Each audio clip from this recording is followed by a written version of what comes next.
আমাদের রাজনৈতিক ভিন্ন মত আছে, আদর্শ সবার এক নয়, কিছু কিছু ভিন্নতা আমাদের আছে, কিন্তু একটি জায়গায় আমরা সকলে এক, বাংলাদেশ, বাংলাদেশের মানুষ, গণতন্ত্র।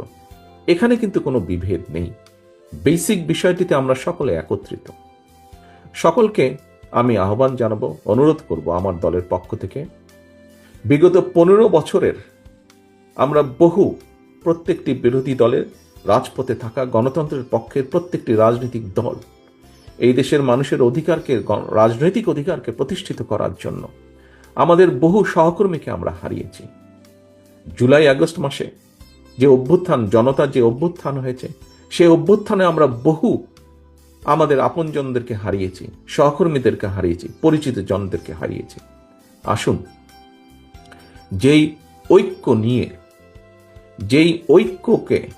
ঐক্যকে নিয়ে আমরা স্বৈরাচারকে বিদায় করেছিলাম, সেই ঐক্যকে আমরা ধরে রাখি। আমাদের সর্বোচ্চ চেষ্টা থাকবে আগামী দিনে ঐক্যকে বজায় রেখে, ঐক্যকে ধরে রেখে এই দেশের মানুষের প্রত্যাশিত গণতন্ত্রকে আমরা প্রতিষ্ঠিত করব। এই দেশের মানুষের প্রত্যাশিত সংস্কার প্রক্রিয়াকে আমরা সকলে মিলে আলোচনার মাধ্যমে সকলে মিলে বাস্তবায়ন করব।